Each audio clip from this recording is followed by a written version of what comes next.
I wasn't born to be a hero. Not like those clean-cut canines you see in uniforms, eyes sharp, trained from day one. I was the mutt behind the alley dumpsters, curling into cardboard, just hoping to survive one more winter night without starving, or getting kicked. But then, he saw me, and everything changed. I used to wear the vest like it was part of my skin. Thick nylon, patches sewn in by steady hands, the word K9 unit stitched bold across my side. I remember the smell of the truck, rubber, sweat, gun oil, and coffee. I remember the way the door would creak open, and Matt's voice would say, "Let's roll, Ranger," like we were just two old friends about to head into something worth doing. That was back when I still believed everything had purpose. My name is Ranger, or at least that's what they used to call me, short for long range, because I could pick up scents and chase them for miles without giving up. I was a working dog, military-born, trained for tracking, detection, and protection. My partner, Matt Callahan, was a sergeant. Tough on the outside, soft where it counted. He didn't talk much to people, but he talked to me like I was someone. I remember his laugh, that low, almost reluctant chuckle he'd let slip when I did something dumb, like chase my tail right before a mission. "Ranger, you're a damn clown," he'd say, rubbing the spot behind my ears. He never told anyone else, but I knew I was his anchor. I saw it in the way he breathed slower when I was near. I heard it in his voice at night, when the quiet got too loud. I've seen things. Sandstorms that blanketed whole towns in silence. Bodies that didn't move anymore. Voices yelling in languages I didn't understand. I didn't need to. My job was simple. Stay close, stay alert, stay loyal. And I did. Every time. But everything changed the day I got hit. Shrapnel from a roadside blast. I was lucky. A vet said I'd walk again. But not with them, not with Matt. They pulled me from the unit, sent me stateside. Recovery, they called it. I limped through rehab, learned to balance on a leg that didn't bend quite right. A young corporal tried to smile as he filled out my discharge papers. "You're a hero, pup," he whispered. But it didn't feel like a hero's send-off. It felt like being shelved, forgotten. I was handed off, from base kennel to temporary foster, then to a shelter outside of San Antonio. Nobody wanted a half-limping, semi-retired war dog, not when there were puppies wagging their tails for the camera. That was when Kelly came. She didn't smile much when she visited, didn't kneel down like others did.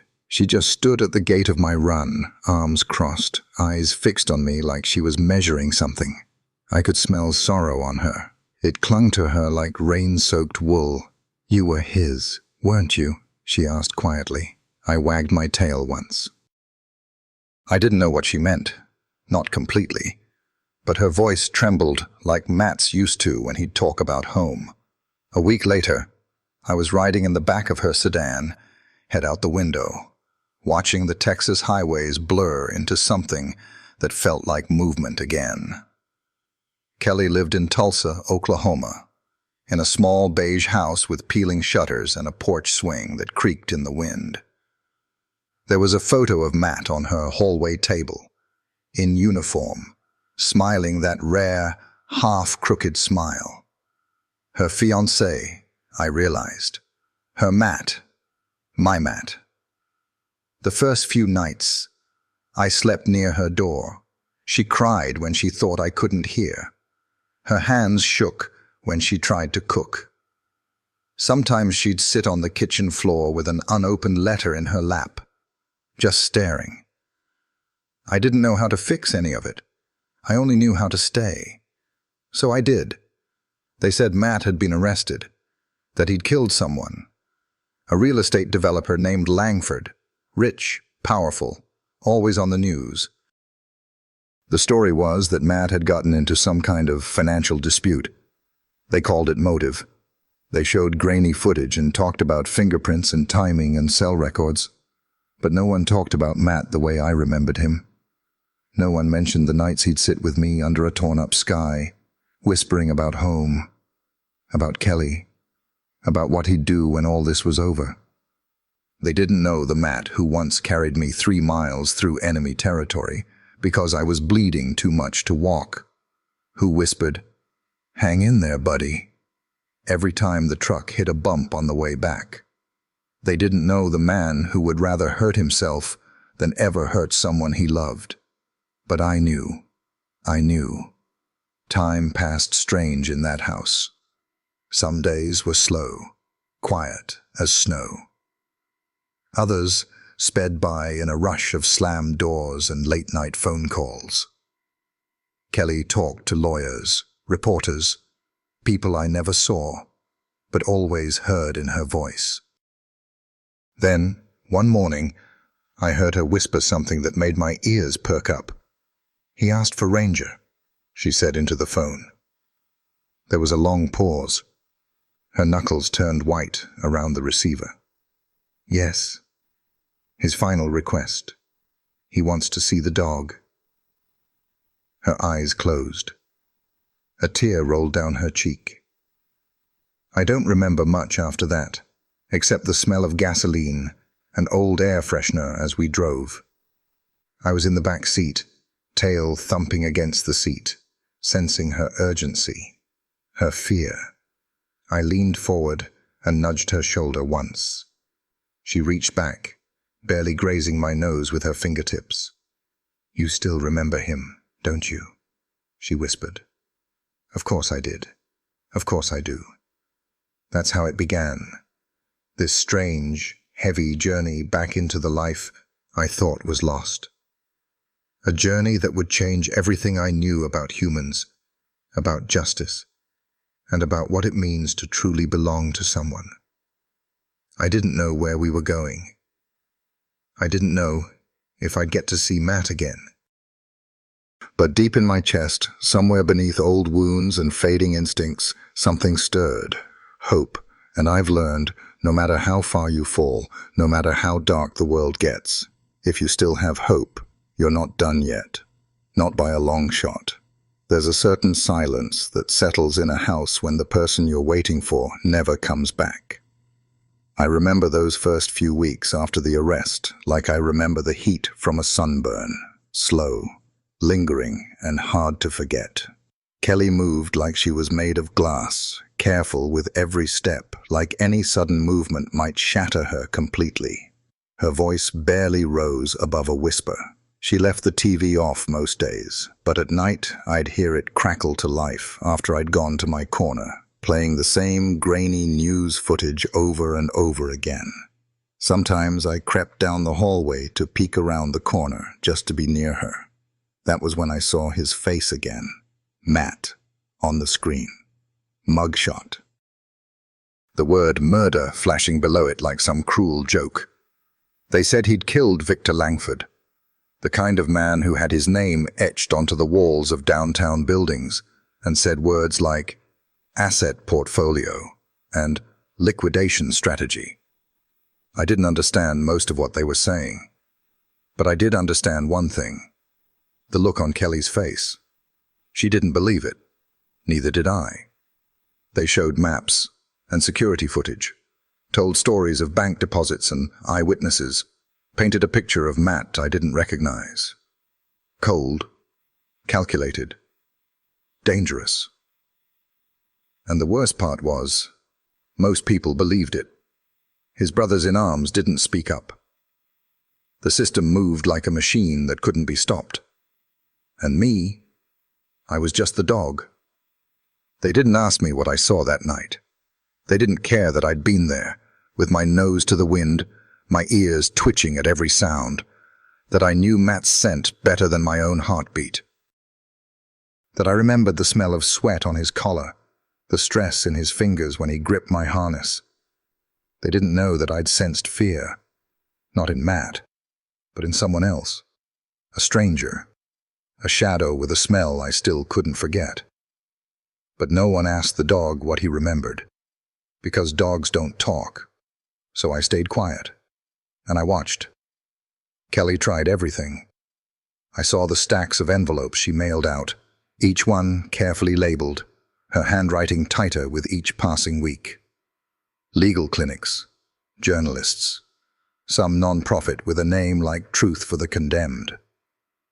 Most of the time, no one wrote back. When they did, it was always the same. We're sorry. We can't help. Sometimes she'd sit on the back porch long after the sun went down, clutching a beer she barely drank. I'd lie beside her, my head resting on her bare feet.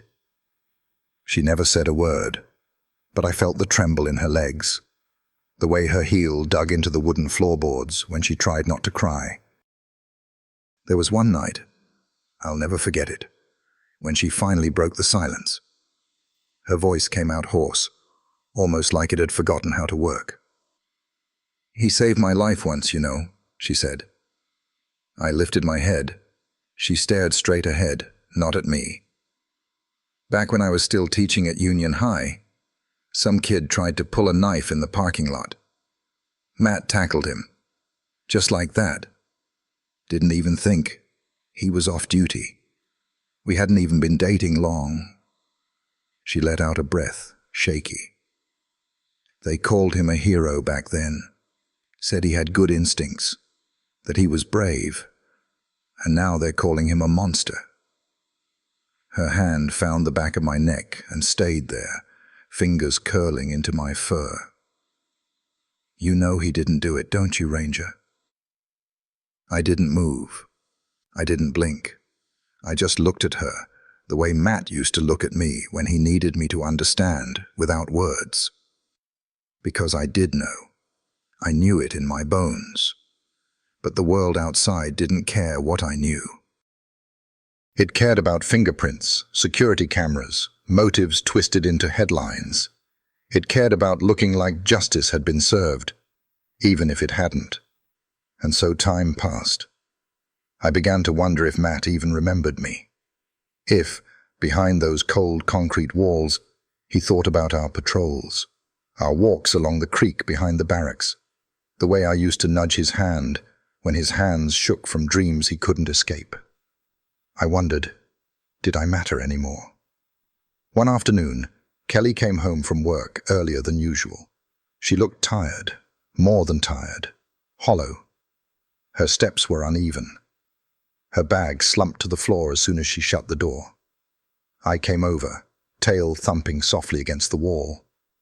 She knelt down slowly, her arms wrapping around my neck in a way she hadn't done in months. "They set the date," she whispered.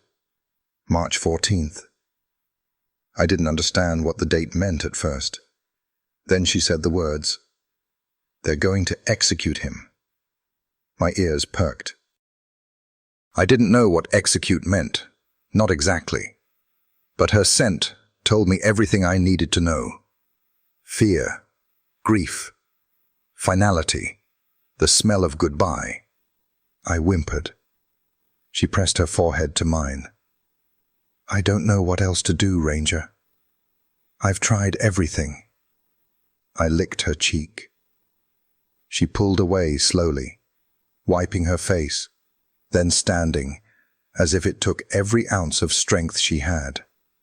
A few days later, the phone rang. I remember it clearly, because Kelly froze when she saw the caller ID. She picked it up with both hands, like it might fall apart if she wasn't gentle. "This is Kelly," she said, voice flat. There was silence. Then her eyes widened. Yes, I'm his emergency contact." I padded closer, ears twitching. A long pause. "What?" she whispered. He asked for who?" Another pause. Her free hand flew to her mouth. "He wants to see Ranger?" She sank into the nearest chair, the phone still pressed to her ear, eyes filling fast. "You're saying they'll allow it?" Another silence. Her jaw clenched. 90 minutes. That's all? I stepped closer. She looked at me like she was seeing me for the first time in months. "We'll leave now," she said. Tell them I'll bring him." She hung up and stared at me. "Matt, he wants to see you," she whispered. My ears perked. My tail started to move, unsure but hopeful. His final request was you. I don't know what final request meant, but I knew Matt wanted me, and that was all I needed to hear. Kelly moved fast after that, faster than I'd ever seen her. Leash in hand, coat half-zipped, keys rattling like panic in her fingers. I jumped into the truck without hesitation, even before she opened the back door all the way. The engine roared to life. We drove. The world outside the window blurred into shapes I didn't recognize, but I didn't care. I kept my eyes on her in the mirror. Her lips moved every few minutes like she was talking to someone who wasn't there. Maybe it was Matt. Maybe it was God. Maybe both. The sun was rising slow behind us, pink clouds melting into morning light. I felt the tension in the truck like a pressure drop before a storm. Every stoplight was a threat. Every car in front of us, an obstacle. At one point, Kelly slapped the steering wheel and shouted, "Don't let us be too late." I whined. She glanced at me, eyes wet. "We're coming, Matt," she said. "Just hang on."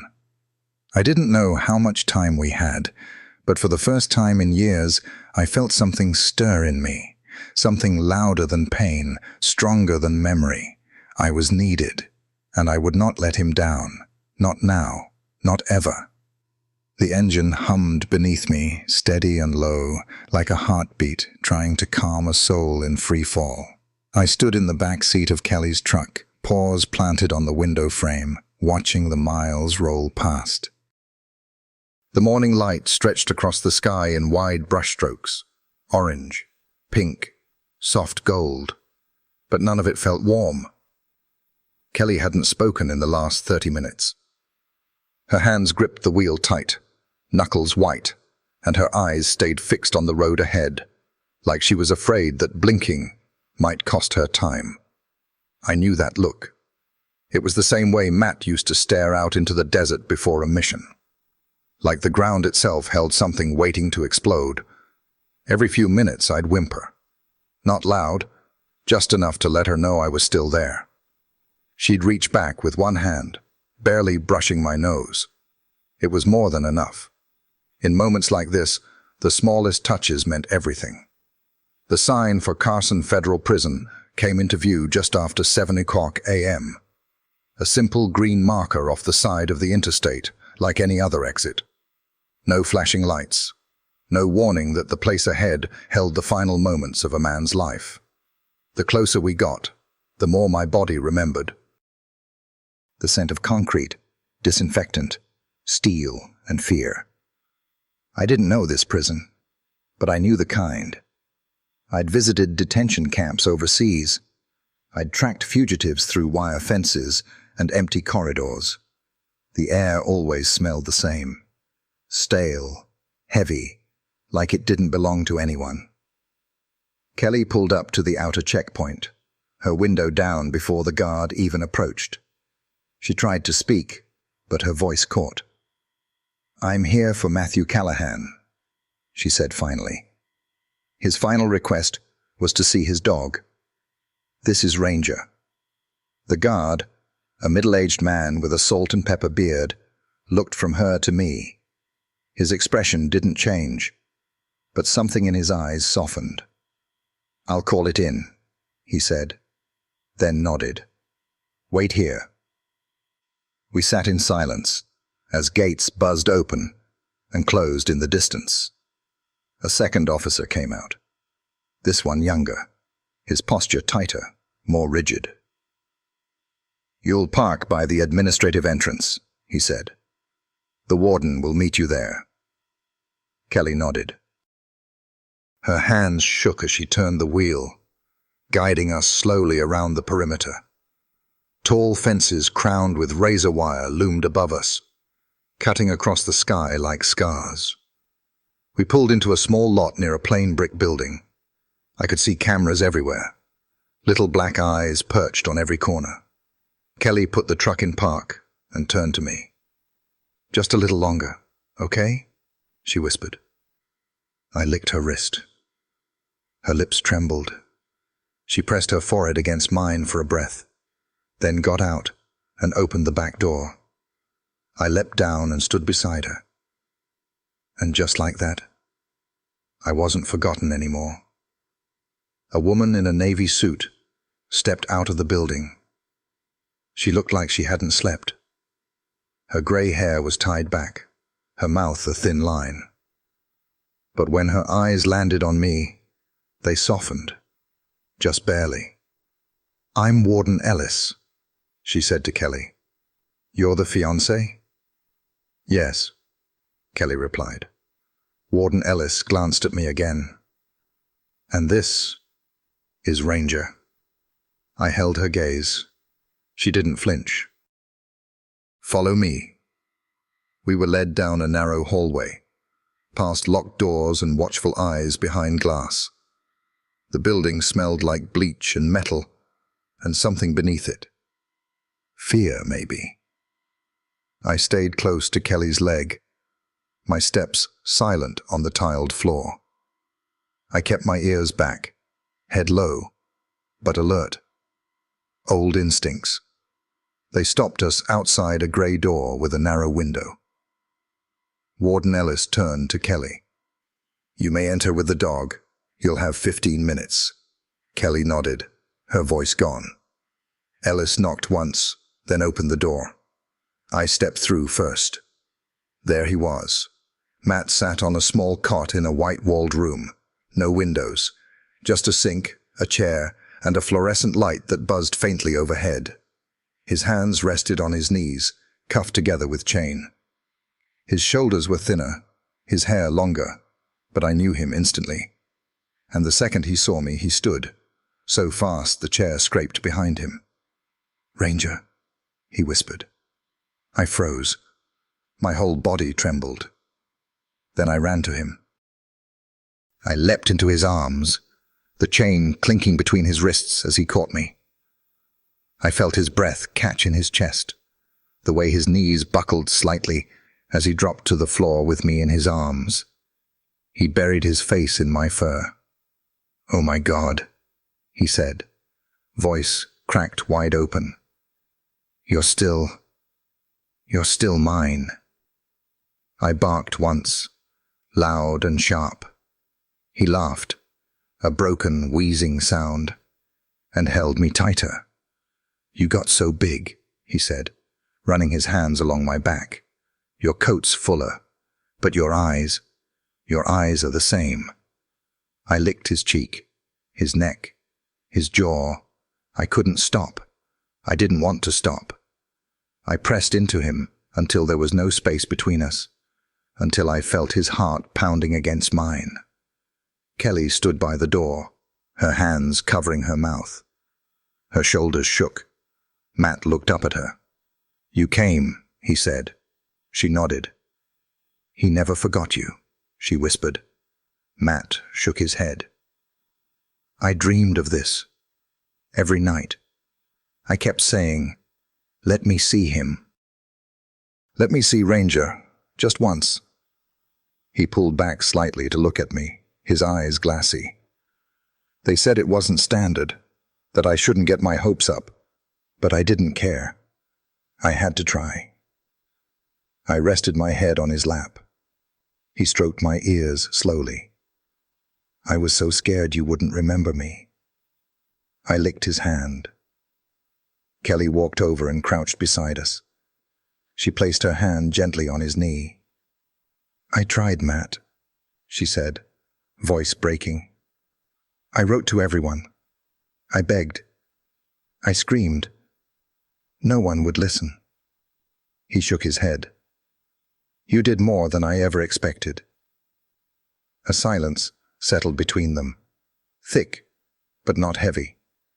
More like the kind that holds everything you've ever wanted to say, but can't.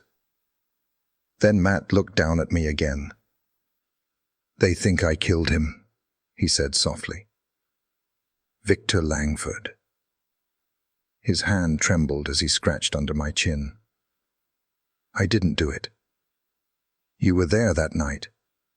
You remember, don't you?" I looked up at him. My ears perked. "You smelled him."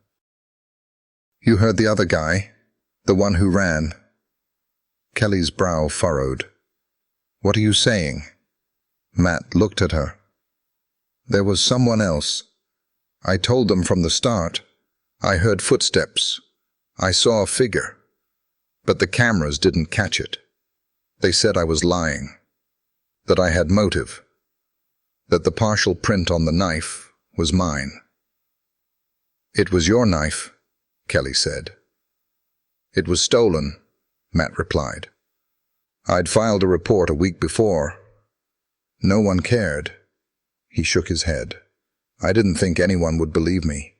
Not anymore." I nudged his chest with my snout. Hard. He laughed through a breath. "But you believe me, don't you, Ranger?" I sat back and barked once. Clear, confident. He smiled. "I knew you would." There was a knock on the door. Warden Ellis appeared, face softer than before. "Time's almost up," she said gently. Matt's eyes clouded. He looked down at me, then back at Kelly. "I don't want to go alone," he whispered. Kelly leaned forward, pressed her forehead to his. "You're not alone," she said. "Not anymore." Ellis stepped back, giving us a moment. Matt looked at me one last time, hands trembling as he cupped my face. "My name's still Matt Callahan," he said, "and yours is still Ranger." He kissed the top of my head. "Don't let them forget that." I didn't move until the guard came to take him away. Even then, I stayed as close as I could, until the door shut between us with a click that echoed like a final breath.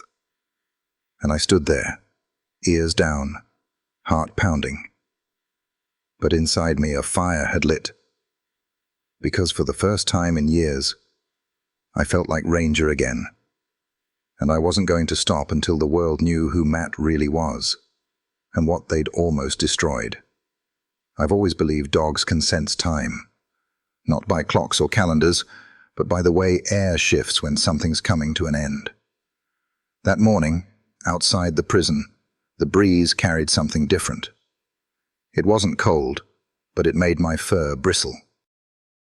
The smell of metal, sadness, and waiting.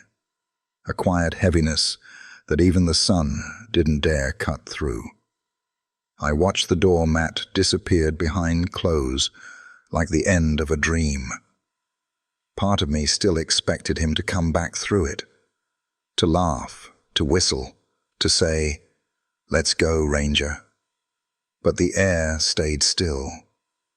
Kelly stood beside me, her arms folded across her chest, eyes fixed on nothing. Neither of us spoke until Warden Ellis returned. Her face had changed. Less official now, more human. There was something tired in her eyes, like maybe she'd been carrying too many things she couldn't talk about. "I'll give you a few more minutes to say goodbye," she said. Kelly nodded but didn't thank her. I didn't understand why she said goodbye like that, as if it was done. Matt was still breathing, still talking, still holding my face like it meant something. So why did everyone speak like it was already over? We were escorted out the same way we came in. The corridors were quiet, except for the echo of our footsteps. I stayed close to Kelly, glancing up at her every few steps. She didn't cry, not then, but her scent was thick with panic, like she was holding back a dam that might break with just one wrong word. When we got back to the truck, she opened the door, but I didn't jump in. I stood there, waiting. She looked at me, her lip trembling. "He's still in there," she whispered. I wagged my tail slowly. I didn't know what she meant to do, but I wanted her to know I was with her, wherever she went. We sat in the truck for a while, the engine off. The silence around us felt louder than any siren. Finally, her phone rang. She answered it with shaking hands. "What is it?" she said. I watched her face tighten. "You're sure?" Pause. "No, I understand. Please, call me if anything changes." She ended the call and sat there, eyes wide open, staring at the steering wheel. "They denied the final appeal," she said softly. "It's really happening." My ears perked. The word final again. It kept coming up, like a shadow that wouldn't leave us. She reached back and scratched behind my ears. "But he got to see you," she said. "That was his last request." The way she said it, it landed somewhere deep in me. His last request was me. Not a meal, not a phone call, not some last words etched on a page. Me. That knowledge burned through my chest like fire and ice all at once. Kelly started the truck. As we pulled away from the prison, I looked back through the window, ears forward, eyes sharp. I didn't want to blink. I didn't want to forget the way it looked.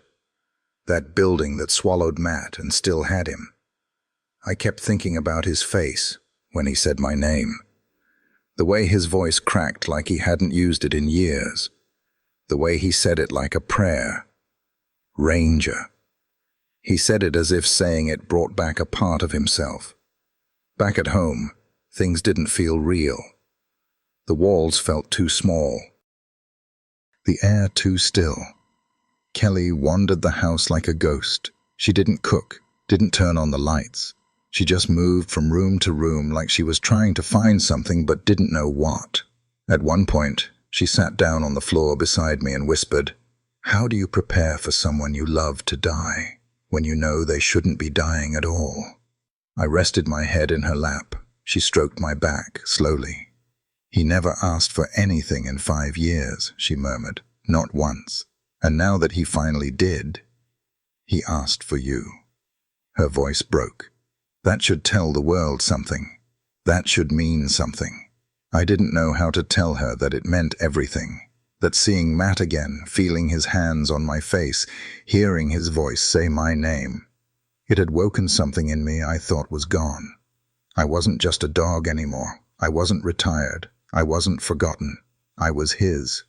The next morning came too fast. Kelly didn't sleep. I could hear her pacing, whispering on the phone, trying one last time to reach someone, anyone, who might listen. She called an old friend of Matt's, someone he served with. She called a non-profit legal clinic, a journalist who'd once written about wrongful convictions. No one answered. When she hung up the last call, she whispered, "Why does no one care?" I nudged her knee. She looked down at me. "I don't know what else to do," she said. "I feel like I'm screaming underwater." She pulled me close. "I wish you could talk, Ranger. You were there that night. You could tell them." And oh, how I wished I could. I could see it all in my head. That night behind the Langford estate. The stranger. The sounds. The strange smell of motor oil mixed with cheap cologne. The heavy footfall that didn't belong to Matt. The tension in the air right before everything went silent. I remembered the way Matt yelled my name, not in anger, but in fear. And I remembered the way I ran, the way I chased, the way that shadow vanished into the dark, and no one ever asked where he'd gone. If I could speak, I'd tell them every detail. But I'm not made for words. So I waited. I stayed close. I listened. That evening, a name kept coming up. Ray Delano, a former detective. Kelly mentioned him to someone on the phone. He was the one who built the case, she said. He's the one who made the arrest. If anyone can help, it has to be him. I didn't know who Ray was, but I could hear something in her voice when she said his name. Not quite hope, but something near it. She got in touch with him. I heard the call. "This is Kelly Reeves," she said. "I was engaged to Matthew Callahan. I know who you are, Mr. Delano, and I know you've been quiet since the trial." There was silence. Then, "I'm calling to ask if you're still losing sleep over it." Her voice wavered. "Because I am." A long pause. Then, "He's being executed tomorrow morning, and all he asked was to see his dog. Doesn't that tell you something?" More silence. Then came a voice I'd never heard before, gravelly, low.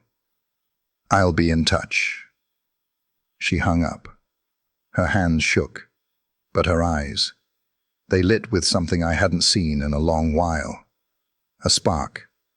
And sometimes that's all it takes. A single spark. That night, she lay down on the living room floor beside me, pulling a blanket around her shoulders. I curled up at her side. Neither of us slept much, but we didn't need to say anything. Matt's time was running out. But somewhere, out there, maybe someone had finally started to listen. And if they did, maybe, just maybe, it wouldn't be too late. The house was still when the knock came. Kelly had fallen asleep on the floor beside me, wrapped in an old blanket that smelled like cedar and worn-out hope. Her breathing was soft, finally settled, and for a moment, I let myself believe the night would pass without more heartbreak. But then came that knock, quiet, but sharp, the kind that makes your ears stand up before your eyes even open. I growled low in my chest, not out of fear, but instinct. It wasn't a delivery man, wasn't a neighbor. This was a knock that carried weight. Kelly stirred. Her eyes snapped open like she'd never really slept.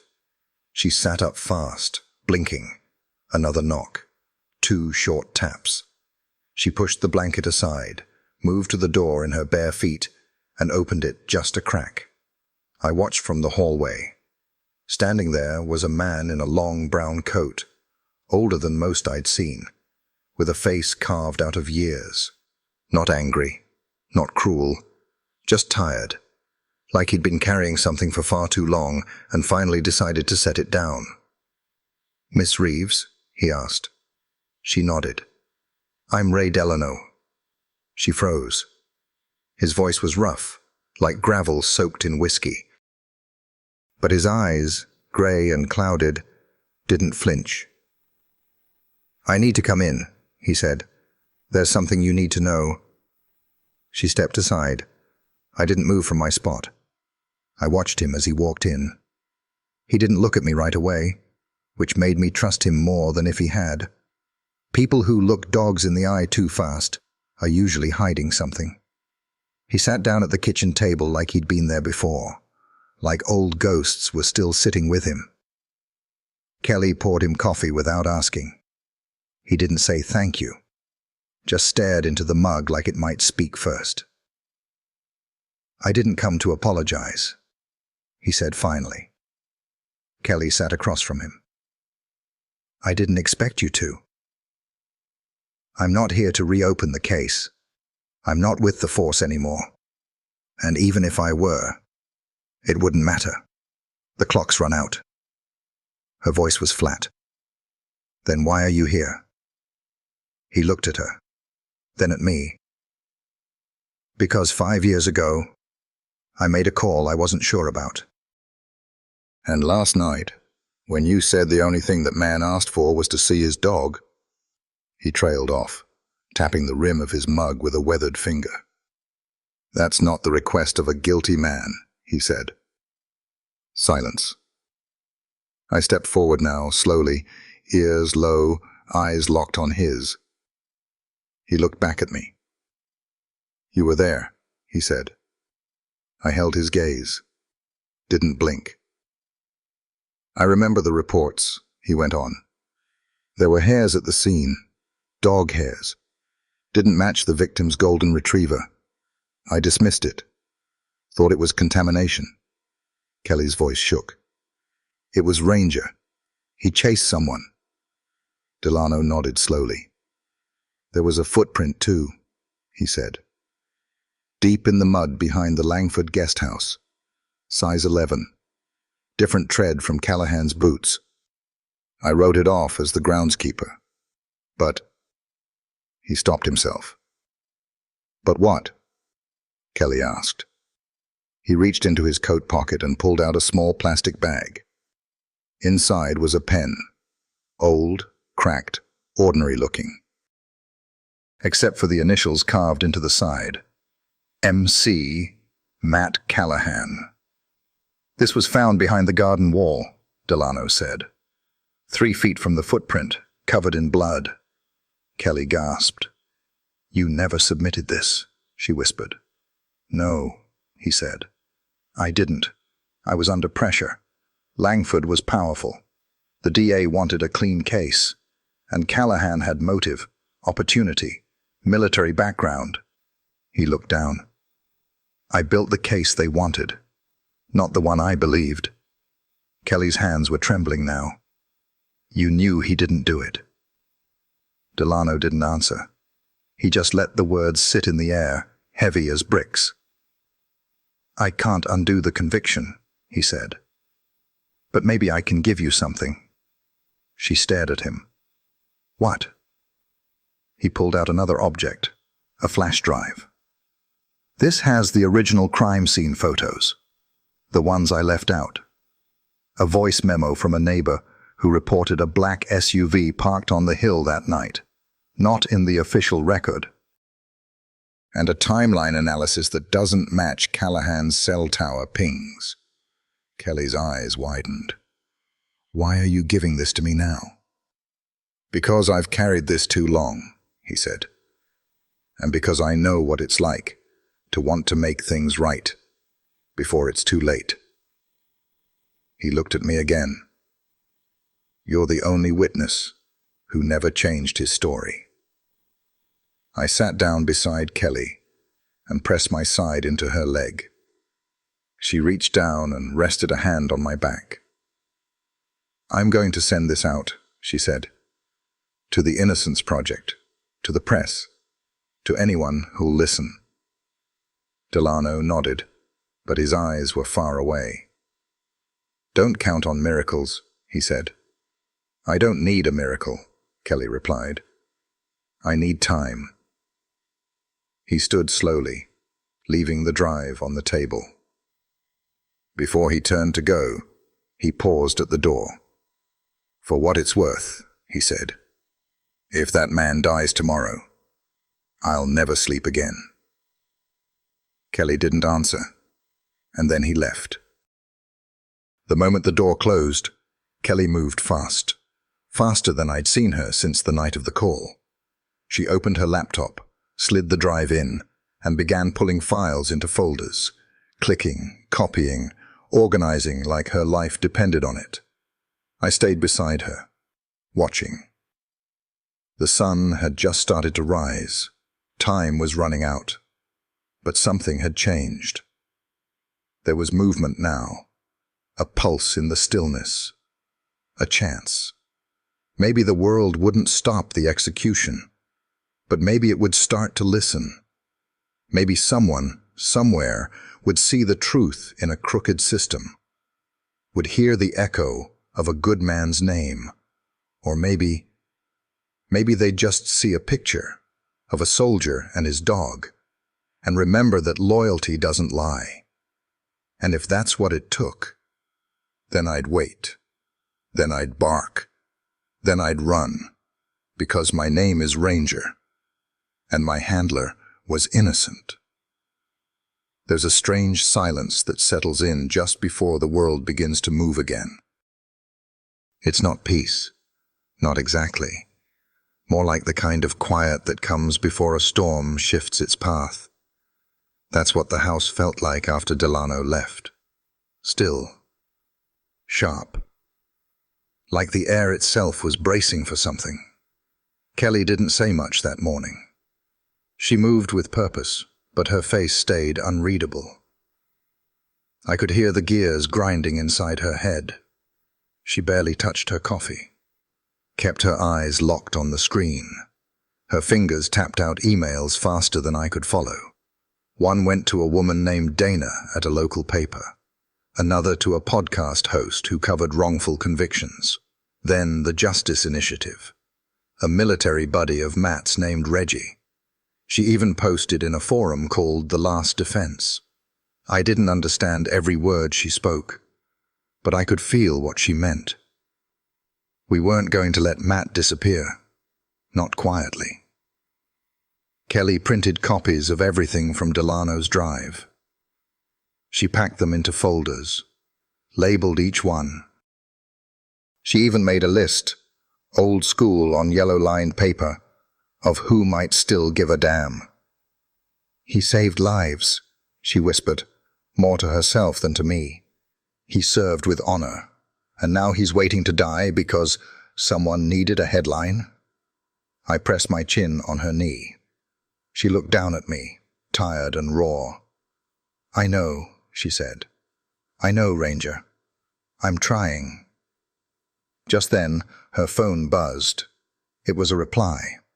I watched her read the message, lips moving silently. Then she looked up. Her face had changed. A flicker of something I hadn't seen in days. Not quite hope, but close. Channel 9, she said. They want to interview us. The word interview didn't mean much to me, but the sudden energy in her body did. She stood, grabbing her bag, her hands moving fast. They'll meet us at the park near the memorial, she said. They want photos, videos, anything to make it real. She paused, then looked straight at me. That means you too, partner. Half an hour later, we were walking across the field where Matt and I had trained, where the memorial stones bore names of soldiers who never made it home, where once I'd learned to run full speed into danger without flinching, because I trusted the man beside me. Now I walked beside Kelly. The camera crew was already there. 2 people, a young woman with a kind face, and a man with shaggy hair holding a mic boom like it was a fishing rod. The woman crouched when she saw me, eyes lighting up. This is Ranger? Kelly nodded. Yes. He served with Matt Callahan. They were inseparable. The woman held out her hand, not too close, just enough for me to sniff. I gave her a quiet tail wag. She smelled like lavender and printer ink. Can I film you both together? She asked Kelly. Kelly hesitated for a second, then nodded. Sure. They filmed us walking near the stone wall, me resting my head in her lap, her brushing my fur. They asked questions. Where I came from, what missions Matt and I had completed, what kind of dog I was trained to be. Kelly told them everything. Her voice wavered in places, but she never stopped. Then came the hardest part. Can you talk about the request? The reporter asked. Kelly went still. You mean the final one? The woman nodded. Kelly looked away for a long moment. Then, voice soft, she said, He didn't ask for a priest, or a stake, or a letter to his parents. He asked for Ranger.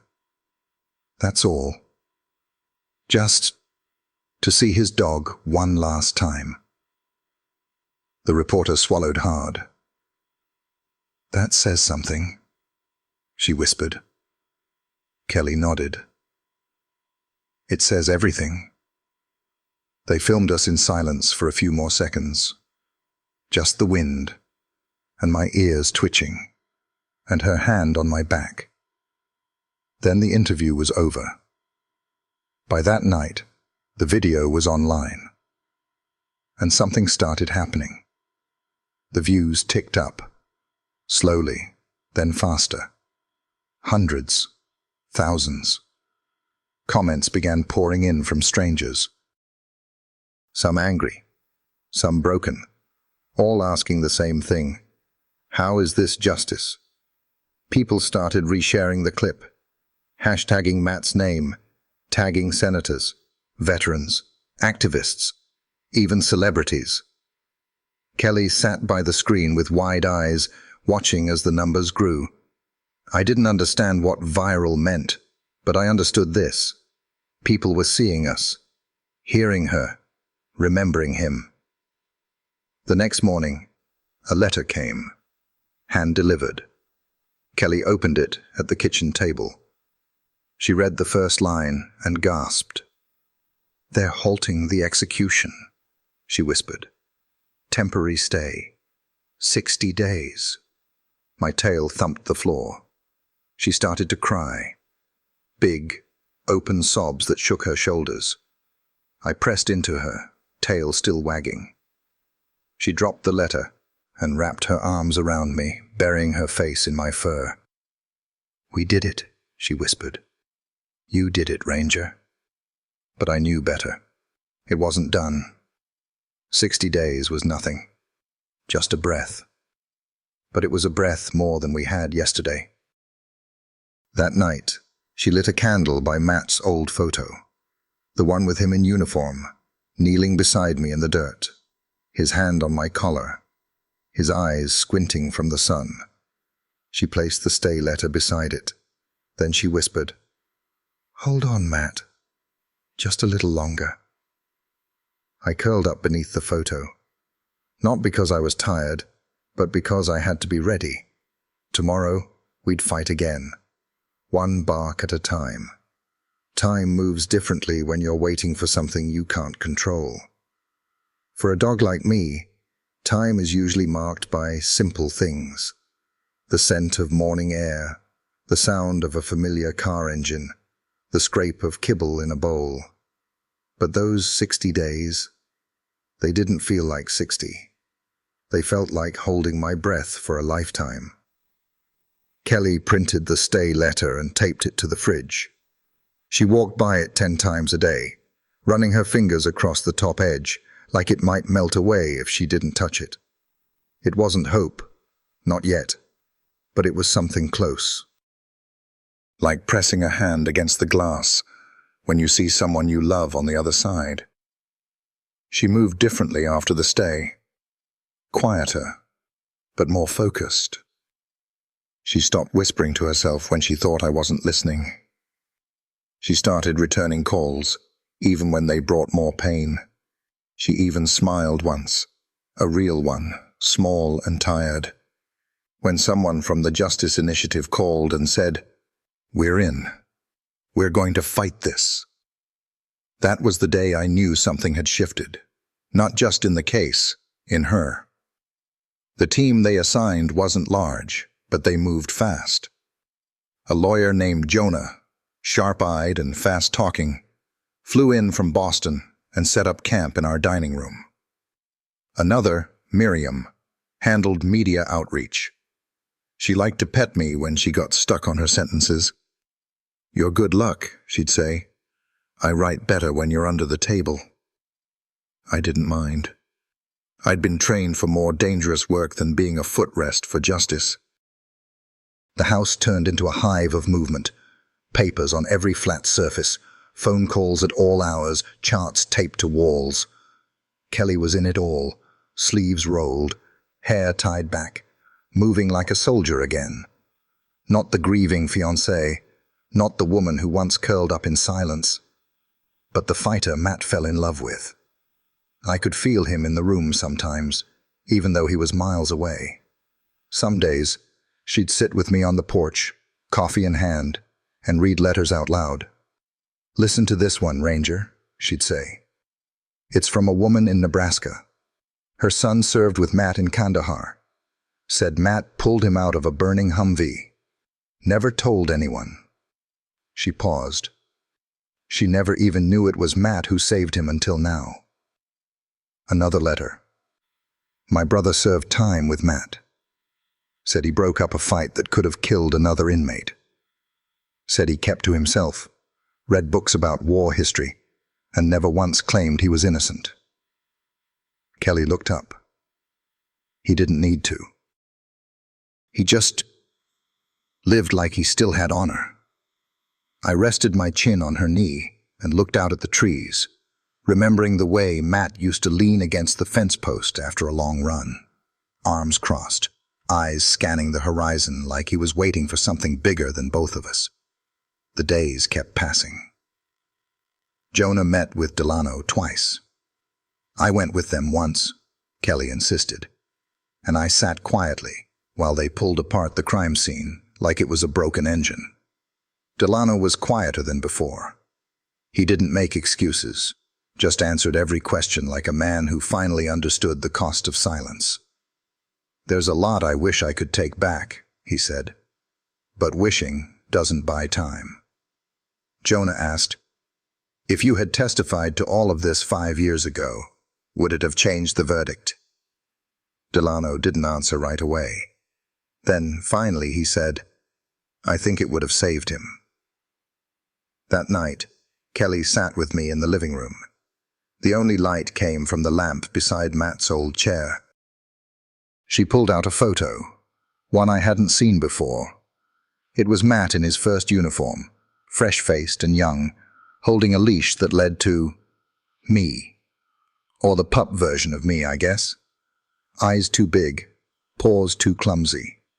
He told me once, she whispered, that the only reason he ever came back from overseas with his mind intact was because of you. She held up the picture. I get it now. I nosed the frame gently. I remembered that day, the first time I was handed over to him. The nervous energy between us, the way he knelt down and said, we'll figure this out, partner. And we did. We always did. One morning, about 30 days into the stay, something strange happened. We were in the backyard when Kelly got a phone call that made her stop dead in her tracks. She listened, nodded, then ran inside. When she came back out, she held her phone out toward me. Say hi to your boy, she said. I tilted my head. On speakerphone, a familiar voice came through. Scratchy, tired, but his. Ranger? I froze. Matt. Hey, buddy, he said, voice cracking. I heard you've been busy saving my ass. Kelly laughed through her tears. I barked once. Just once. But loud, sharp, the kind that makes birds scatter. Matt laughed. That's my boy. The call only lasted 3 minutes. But those 3 minutes, they stitched something back together inside me I didn't know was still torn. After that, he called once a week, always short, always guarded. But he asked about the team, about the yard, about me. Does he still do that thing where he tilts his head when he's confused? He asked once. Kelly smiled. He's doing it right now. Matt chuckled. Good. Means he's thinking. We counted down the days together. Every morning, Kelly crossed one off the calendar. Sometimes with dread, sometimes with fire in her eyes, sometimes both. When we reached day 58, Jonah gathered us all in the living room. He looked at Kelly. We're filing the motion to vacate, he said. We have enough. We believe the judge will grant a hearing. Kelly didn't speak, just nodded, eyes glassy. And if we get the hearing? She asked. Jonah exhaled. Then Matt finally gets to speak, in front of people who can change something. That night, I didn't sleep. I sat at the foot of the bed, staring at the door like I used to when Matt would go on night patrol, listening, waiting, heart thudding like a drum. Because tomorrow wasn't a maybe anymore. Tomorrow, we'd walk into the courthouse, and we'd bring everything we had. Courthouses smell like old wood, dust, and waiting. That morning, when we stepped through the double-glass doors, I felt the weight of it all hit my chest like an invisible collar being clipped on again. Only this time, there wasn't a mission. There wasn't a scent trail or a target. There was just truth, and whether the world had ears to hear it. The hallway buzzed with quiet footsteps and low voices. Jonah walked ahead, his briefcase in one hand, and that ever-present crease between his brows. Kelly was beside me, not holding my leash, just letting me walk freely next to her. That meant something. Trust, maybe. Or the kind of calm that only shows up when you've burned through all your panic and come out the other side just steady. We passed a row of reporters with notebooks and cameras. Some glanced up, surprised to see a dog in the building. Others recognized us. One even whispered, "That's the canine from the interview." I didn't look at them. I was focused. We were led to the third floor, courtroom C. Polished pews, the judge's bench raised high, like some old stone throne. A flag in the corner barely stirred in the weak air conditioning. Kelly sat down in the second row. I sat at her feet, facing forward, watching. Matt wasn't there, of course. They hadn't transported him. He would attend via a monitor set up on the side wall. I watched the screen flicker to life. And then, there he was. Even through the camera, I saw it. The pale jumpsuit, the chain at his ankle, the bruised quiet in his eyes. But then he looked down, as if sensing something. I lifted my head. He smiled. Not big, not loud, but it reached all the way through the screen and found us.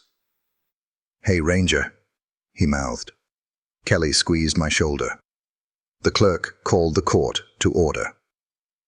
Judge Harris, a woman with stern eyes and silver hair tucked into a bun, took her seat. She didn't smile, didn't scowl, just looked like someone who had heard more excuses than she'd ever wanted to in one lifetime. Jonah rose and began, "Your Honor, we are here today because we believe a miscarriage of justice occurred 5 years ago. Our client, Matthew Callahan, was convicted based on circumstantial evidence, flawed testimony, and the suppression of critical facts that have now come to light." He spoke clearly, directly, no drama, just precision. Kelly held a folder in her lap with shaking hands. "She told me this morning, I may have to testify. I'm not sure if I can hold it together. But when they called her name, she stood, and she walked, like a soldier, like someone who'd stood in the eye of a sandstorm and kept going. She sat, was sworn in, and began. They asked her to describe Matt, what kind of man he was, how he handled stress, what he was like after he came home. She didn't cry, not once. Instead, she told them about the way Matt would sit in silence at dinner, but always remember to fill my bowl first.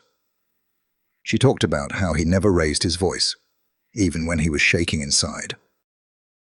How he used to read military history books in bed, not because he liked them, but because he needed to understand why things happened the way they did. Then she told them about that night, what she heard, what she saw, what she didn't believe. "I knew him," she said, "better than anyone, and the man I knew couldn't have done what they said. He just couldn't." They showed the judge photos from the original crime scene, one with my paw prints in the dirt, one with the bloody pen found by the gardener's shed. They played the voice memo from the neighbor, shaky but clear. I saw a tall man in a black jacket, the woman's voice said. Didn't look like that soldier boy. Different walk.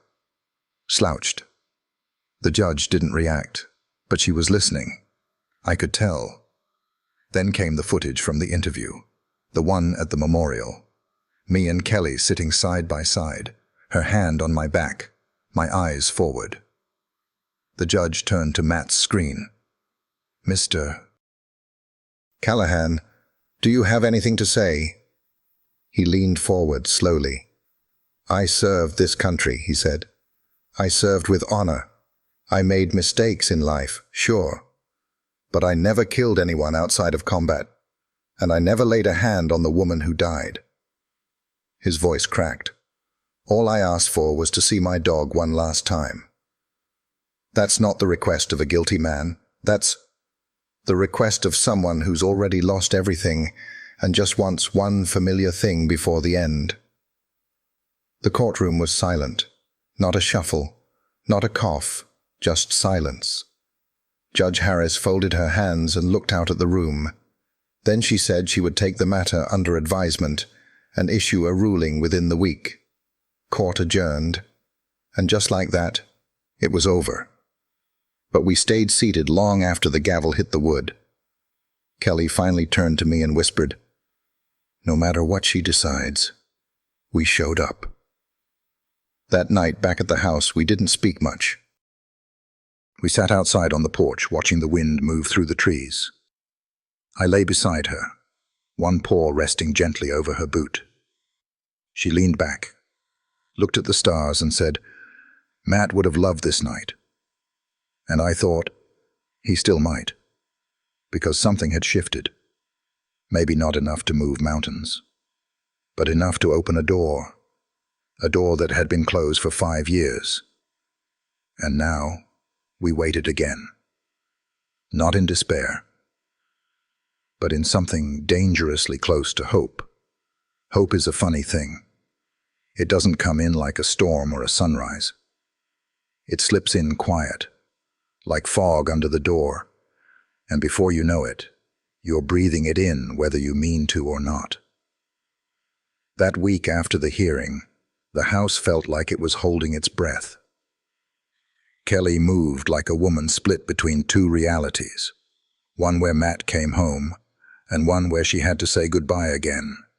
Every time the phone rang, her shoulders tensed like she was bracing for a blow.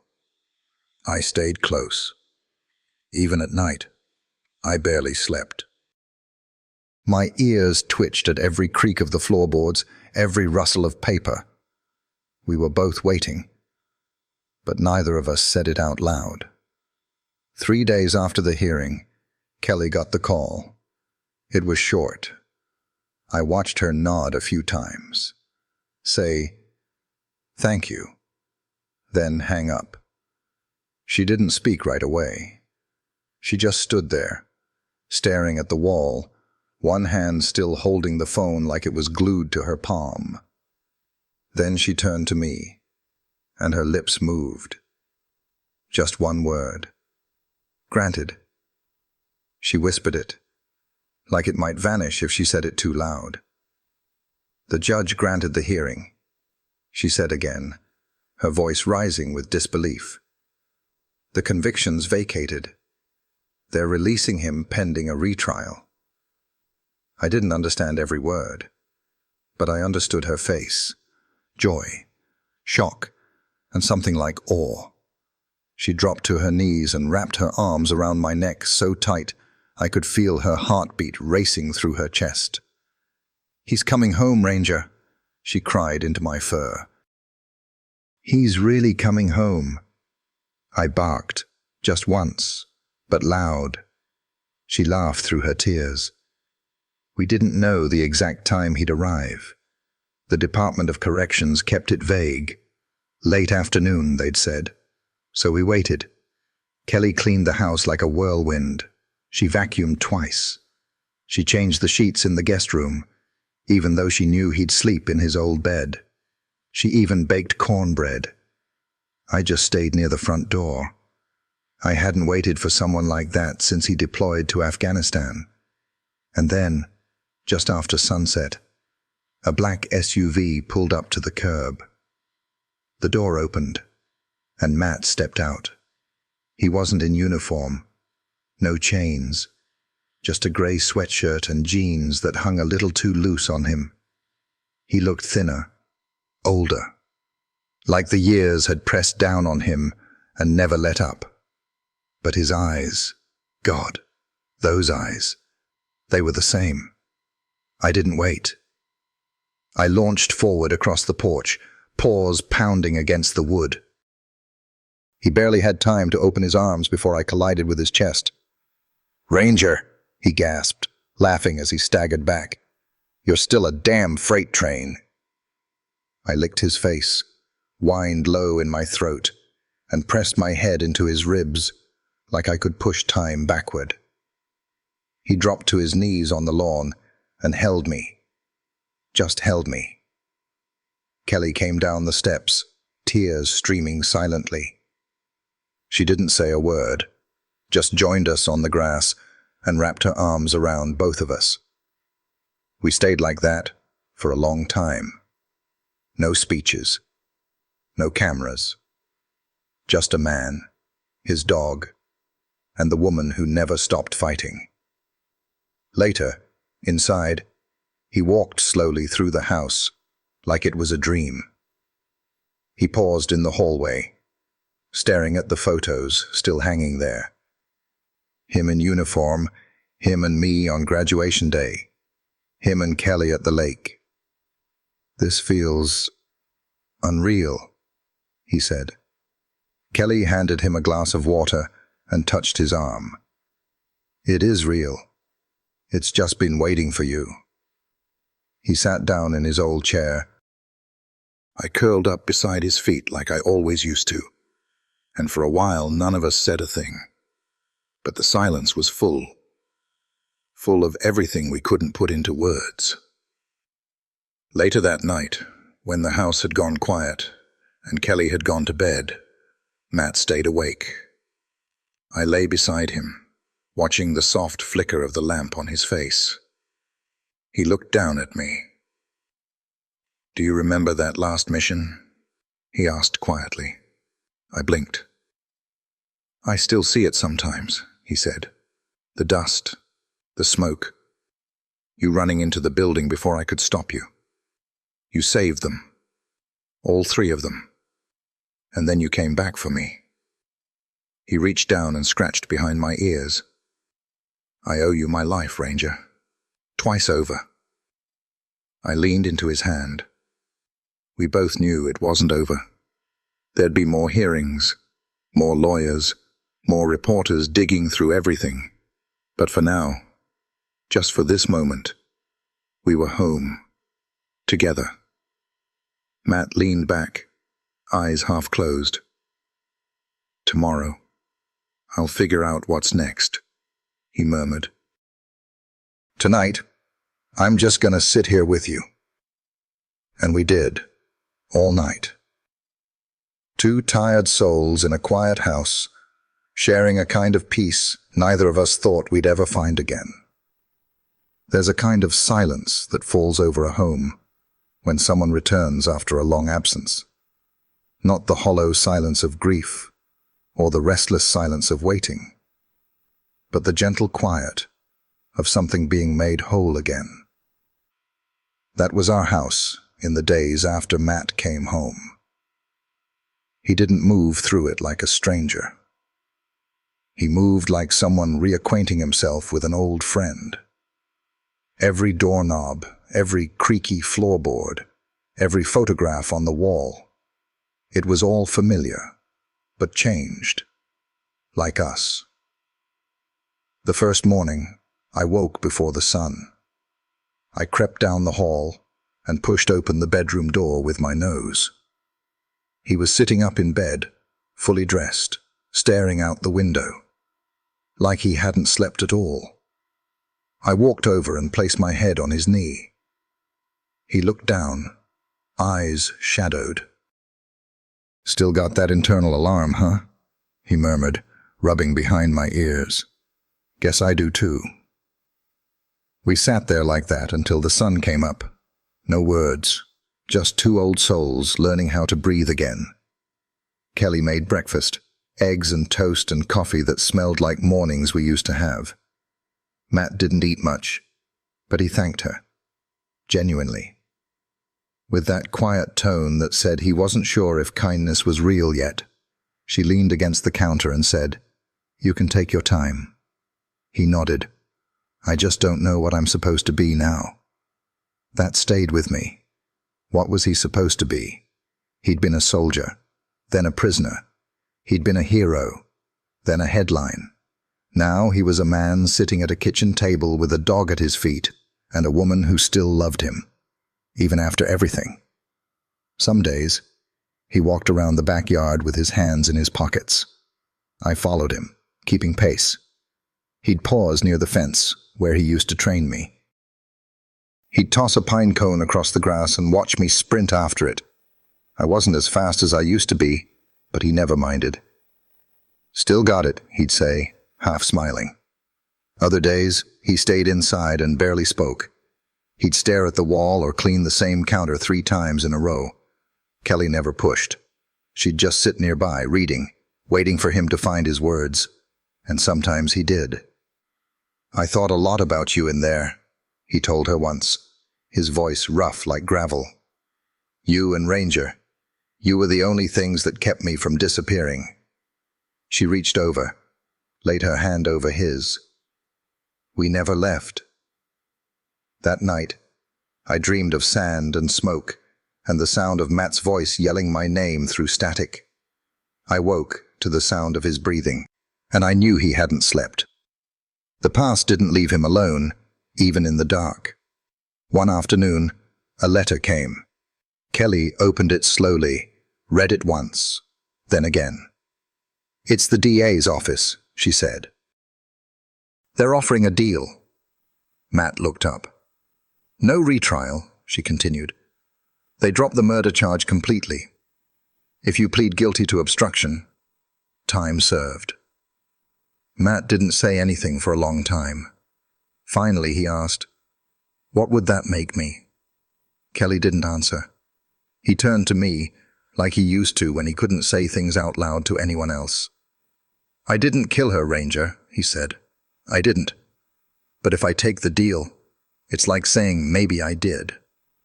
I tilted my head, watching his face. "I just want to be free," he said. "But I want to be free without being someone I'm not." We went for a walk that evening, Matt, Kelly, and I. Down the road, past the old gas station, to the park where he used to train recruits. We sat on a bench as the sun set behind the trees.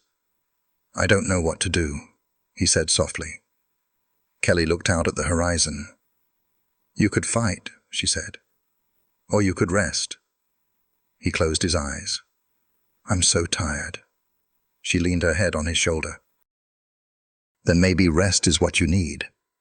And maybe it doesn't matter what they say you did. We know who you are." He looked down at me. "I just wanted to come home, to see you. I didn't expect all this." He laughed quietly. "I thought it would be a goodbye. But now I have to figure out how to live again."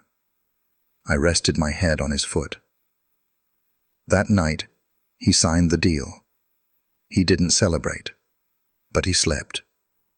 For the first time in months, maybe years.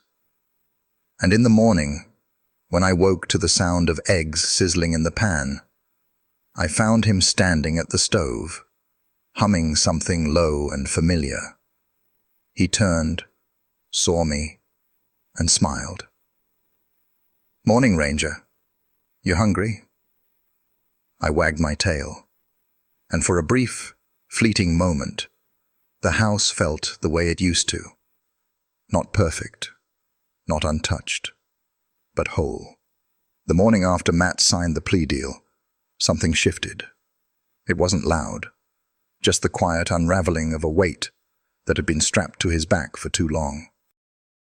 You could hear it in the way he poured his coffee. Steady hands, no tremble. You could see it in how he opened the blinds and let the sun in like he wasn't afraid of being seen anymore. Kelly noticed it too. She didn't say anything, but when she kissed his cheek before heading to work, there was a softness in her that hadn't been there in years. It was like she believed he might actually stay this time. I followed him into the garage that afternoon. He stood for a while staring at the old shelves, the ones lined with dusty tools and boxes of things we hadn't touched since before everything fell apart. Then he pulled down a duffel bag, the same one he used to pack for deployments. He unzipped it slowly and started sorting through what was left of that other life. Photos, patches, a pair of boots still caked with sand from a place halfway around the world.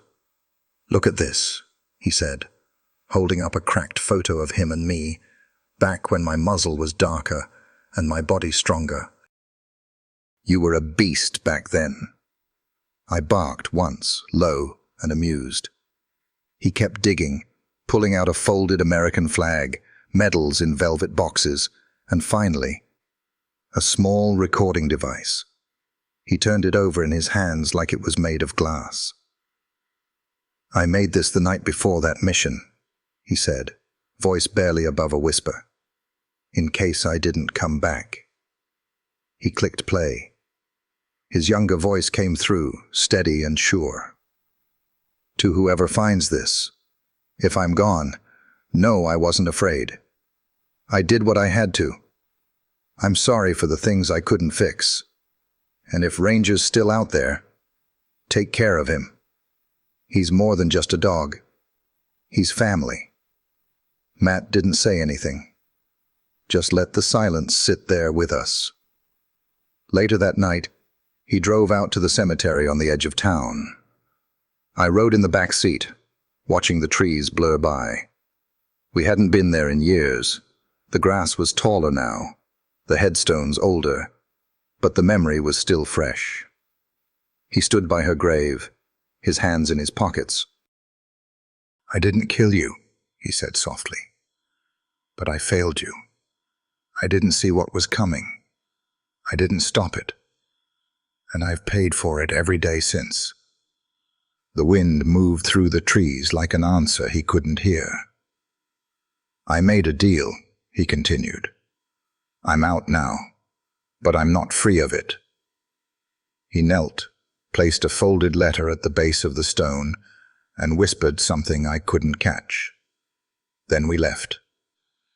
That night, we sat on the porch again, the same spot where we'd waited for him. Now it felt like he was waiting for something too, but he didn't know what. "I keep thinking there's one more thing I'm supposed to do," he said. I rested my head on his boot. "Maybe it's not about doing anything," Kelly said from the doorway. "Maybe it's about being." He nodded, but I could tell his mind was still out there somewhere, chasing ghosts. 2 days later, it happened. Matt had gone to town to pick up some supplies. Kelly and I stayed behind. She was painting the guest room, and I laid nearby, half napping, half listening to the radio. Then the phone rang. I heard her voice shift, sharp, questioning, then soft. No, he was fine this morning." Her brush dropped to the floor. She fell to her knees. When she looked at me, her face was blank. "Ranger," she whispered. "He's gone." The world spun sideways. We drove to the hospital in silence. I could smell it before we even walked in, antiseptic and fear. Kelly clutched my leash like it was the only thing holding her up. A doctor met us in the hallway, young, kind, apologetic. "It was a heart attack," he said. "Sudden, massive. He didn't suffer." Kelly nodded, but she wasn't hearing him. I pulled toward the room. They let me in. He was lying there, still and peaceful, like he'd just closed his eyes for a moment. I jumped onto the edge of the bed and pressed my head to his chest. No heartbeat, no breath, but his scent was still there. I stayed like that until someone gently tried to pull me away. I growled, not in anger, but in sorrow. Kelly sat beside me and stroked my back. "He waited to come home," she said through tears. "He waited to be with you. And then he let go." We buried him in the backyard, under the oak tree where we used to train. Kelly built a small memorial with his name, his photo, and my badge from our final mission together. People came, old friends, a few reporters, Jonah. Even the judge sent flowers. But mostly, it was quiet. Just like Matt would have wanted. I laid beside his grave every night for a week. Kelly didn't stop me. And on the 7th night, I looked up at the stars and finally closed my eyes without fear. Because he was home. And so was I. I used to think home was a place with 4 walls and a door I could guard. Somewhere I could curl up at the end of a long day, knowing the people I loved were safe inside. But now, with time resting heavy on my bones and the house quieter than ever, I understand it better. Home isn't a place. It's a feeling, a scent, a memory etched into the spaces between your breaths. After we buried Matt, the world didn't stop, not even for grief. Kelly went back to work after a while, though I could tell it took more out of her now. She moved slower, lingered longer in doorways, and sometimes, when she thought I wasn't looking, she'd sit on the porch steps and trace her fingers along the edge of the old flag folded by his photo. But she never cried in front of me. She was strong like that. I spent most of my days lying in the sun patch by the window, where I could still see the oak tree, the one where Matt rested. The wind made the leaves dance, and birds built a nest in the crook of the highest branch. He would have liked that, peaceful, simple. Every evening, I'd wait for Kelly by the door. Even when my legs ached and my hips didn't bend the way they used to, I waited, just like I used to wait for Matt. And when she walked through that door, I'd lift my head and wag my tail, slow and steady. "You still keeping this place in order?" she'd ask with a smile. I'd give a soft bark, just enough to make her laugh. That laugh, it kept the walls from caving in. One morning, a letter came. It was from Jonah. He was starting a foundation, one for veterans and their canine partners. He called it the Ranger Project. Said he wanted to build a sanctuary for dogs like me. Dogs who had served and seen too much, but still had love left in them. "He wants you to be the face of it," Kelly said, holding up the letter. "Can you believe that?" I blinked up at her. "You'd be the ambassador of second chances." It made sense in a way. I wasn't young anymore. My runs were shorter, my naps longer. But I still had something to give, a story to share, a life to honor. Kelly took me to the site a few weeks later. Just open land then, fenced fields, a few half-built cabins, and the scent of fresh soil. I sniffed every corner, marked a few, found a spot beneath a pine tree, and lay down, just to feel the earth. Jonah came over and sat beside me. "Glad you're here, buddy," he said. "Matt would have wanted this." I looked up at him and saw it, the same fire that used to burn in Matt's eyes, the need to make something right out of all the wrongs. That night, we slept in one of the unfinished cabins, just me and Kelly, curled up on an old mattress with the windows open to the sound of crickets. She whispered, "This place feels like him." I agreed. The seasons turned, leaves fell, snow came and went. My walks grew slower, my breath a little heavier. But I never stopped watching over her, over the place, over the memories that built this life. One spring morning, I woke before the sun. My legs didn't want to move, but I made it to the porch. Sat down at the top step and watched the sky turn pink. Kelly came out a few minutes later, wrapped in a blanket. She sat beside me, silent. "I know," she said. "You're tired." I rested my head against her thigh. "You've done more than enough." She reached into her pocket and pulled out a small leather tag, my original badge from our first deployment, the one Matt used to clip on my vest every morning before we rolled out. She tied it around my collar again, just for today. That afternoon, Jonah came by with a group of new handlers and their dogs, young pups, eager and sharp-eyed. I watched them from the porch. One of them, a shepherd like me, broke formation and trotted over, sniffed me, wagged his tail, and licked my muzzle. "Hey there, old man," Jonah said, crouching beside me. "Still teaching the rookies, huh?" I gave a quiet woof. That night, Kelly lit a candle by Matt's photo. She sat on the floor beside me, her fingers running through my fur. "Thank you," she whispered, "for staying, for waiting, for everything." I closed my eyes, and I remembered the first time I met Matt, the desert, the smoke, the feel of his hands on my harness, steady and sure, the laughter in his voice when I brought back that lost child from the rubble, the warmth of Kelly's embrace, the soft earth beneath the oak tree. I felt it all at once, every heartbeat, every step, every goodbye, and every return. And then, somewhere between one breath and the next, the world grew quiet.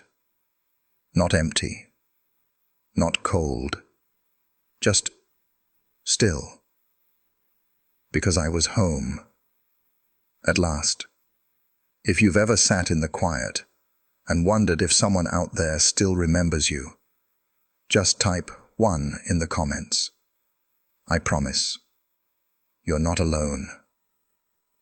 Thank you for sitting with me through my story. It means more than you know. If this old soul's voice brought you even a moment of peace, go ahead and subscribe. Not because you have to, but because there's more to tell, more memories, more truth, and maybe a little more hope. I'll be here, waiting, whenever you're ready to listen again.